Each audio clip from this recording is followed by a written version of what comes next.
ఓం గం గణపతయే నమః. శ్రీ గురుభ్యో నమః. ఈ 32 గణపతి అవతారాలలో ఇవాళ చెప్పుకోబోయే అవతారం 15వదైన నృత్య గణపతి, 16వదైన ఊర్ధ్వ గణపతి అని. ఈ 15వదైన నృత్య గణపతి ఇదివరకు చెప్పుకున్నట్టుగానే ప్రతి సాంప్రదాయానికి, ప్రతి అనుష్ఠానానికి, ప్రతి మంత్ర సాధనకి, ప్రతి కార్య సాధనకి రకరకాల రూపాలతో గణపతి యొక్క కృప ఉంటుంది. అలాగే కళల యందు ఆసక్తి ఉన్నవారు, నృత్యము, సంగీతము, అలాగే నటన యందు ఇలా ఆసక్తి ఉన్నవారు ఈ నృత్య గణపతిని ఆరాధించడం చాలా విశేషం. అందున మఖా నక్షత్రం వారు ఈ నృత్య గణపతి ఆరాధన చేసుకోవడం విశేషమైనది. మఖా నక్షత్రం నాడు ఈ నృత్య గణపతి ఆరాధన చేయడం కూడా చాలా విశేషం. దీంట్లో ఏంటంటే కళల యందు ఆసక్తి ఉండడం ఒక ఎత్తు, కళలు నేర్చుకోవడం ఒక ఎత్తు. కళల యందు పరిపక్వత చెంది కొత్త రకమైన విషయాలని తెలుసుకుని దాన్ని అవలంబించే శక్తిని, ప్రేరణను ఇచ్చుకునేవాడు ఈ నృత్య గణపతి. మనం అందరం చాలామంది కళాకారులను చూస్తూ ఉంటాం.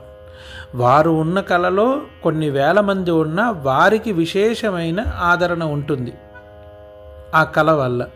ఎందుకు అంటే వారు దాంట్లో ఒక విశేషమైన మార్గాన్ని అవలంబించారు కాబట్టి గుర్తుండిపోతారు. అలా ప్రతి స్థాయికి ఒక బాలమురళీకృష్ణం గారు ఉన్నారు, మంగళంపల్లి బాలమురళీకృష్ణం గారు అంటారు. ఆయన సంగీత మార్గము. ఎంఎస్ సుబ్బలక్ష్మి గారు సంగీతంలో ఎంతోమంది విద్వాంసులు ఉన్న ఈ మధ్యకాలంలో మనం విడే వాళ్ళల్లో ఇలా బాలసుబ్రహ్మణ్యం గారు వారి వారి శ్రావ్యమైన గొంతుతో సంగీతంలో విశేషమైన స్ఫూర్తిని కలిగించారు, చాలామందికి మార్గదర్శకులయ్యారు. ఇలా నటనలో కూడా చాలామంది ఉన్నారు, నృత్యంలో కూడా చాలామంది ఉన్నారు. అలా ప్రతిదండు. కానీ ఆ కళలలో కొన్ని లక్షల మంది, వేల మంది ఉన్నా కొంతమందికి మాత్రమే పూర్వజన్మ సుకృతం వల్ల, ఈ నృత్య గణపతి యొక్క అనుగ్రహం వల్ల ఆ విశేష శక్తి, విశేష యశకీర్తి కలుగుతాయన్నమాట. ఈ గణపతి యొక్క దేవస్థానం ఈరోడ్ అని తమిళనాడులో ఉంది. అక్కడ కోడుముడి అనే ఊరిలో ఉంది. అక్కడ ఈశ్వరుడి గుడి ఒకటి ఉంది, మగుదేశ్వరర్ గుడి అని అంటారు. ఆ గుడిలో ఈ నృత్య గణపతి గుడి ఉంది అన్నమాట. ఈయన ప్రార్థనా శ్లోకం వచ్చి పాశాంకుశాపూప కుఠారదంత చంచత్కరాక్లుప్త వరాంగులీయకం పీతప్రభం కల్పతరోరధస్థం భజామి నృత్తోపపదం గణేశం అని అంటారు. ఇక్కడ భజామి, నేను భజిస్తున్నాను. ఎవరిని? గణేశుణ్ణి. ఏ గణేశుణ్ణి అంటే నృత్తోపపదం అంటే నృత్యం చేస్తూ కనిపిస్తున్న ఒక వృక్షము కింద నృత్యం చేస్తూ కనిపిస్తూ ఉన్న గణపతిని. ఎటువంటి నృత్యం చేస్తున్నాడు అంటే నృత్య గణపతి రూపాన్ని మనం చాలా ఆనందింపజేసేటట్టుగా మనల్ని ప్రసన్నం చేసేటట్టుగా రూపంతో 4 చేతులతో స్వామివారు కనిపిస్తున్నారు.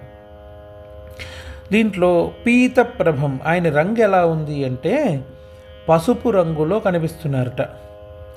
కల్పతరోరధస్థం, ఒక చెట్టు కింద అన్నాం కదా ఇందాక, ఆ చెట్టు ఏంటి అంటే కల్పవృక్షము కింద, అంటే కోరిన కోరికలన్నీ తీర్చే కల్పవృక్షం ఏదైతే ఉందో ఆ వృక్షము కింద నృత్యం చేస్తూ ఉన్న గణపతిని నేను నమస్కరిస్తున్నాను. ఆయన చేతుల యందు పాశము, అంకుశము, అపూపము అంటే ఉండ్రాయి, అపూపము, కుఠారదంత దంతము, చెంచత్కరాక్లుప్త వరాంగులీయకం అని అంటారు. అంటే నాట్య భంగిమతో కూడిన ఆశీర్వచన రూపంలో ఆయన కనిపిస్తున్నట్టు. అలా నృత్య గణపతి యొక్క విశేషమైన మార్గాన్ని అవలంబించేవారు, ఏదైనా మన వాడుక భాషలో చెప్పాలంటే క్రియేటివ్ జాబ్స్ అని అంటాం కదా, అలా క్రియేటివ్గా ఏదైనా ఆలోచించదలిచిన వారు, వారికి ఈ యొక్క నృత్య గణపతి శక్తి అనుగ్రహం కలిగితే విజయాన్ని పొందడం చాలా సులభతరం అవుతుంది. ఈయన మంత్రము ఓం గం నృత్య గణపతయే నమః అని అంటారు.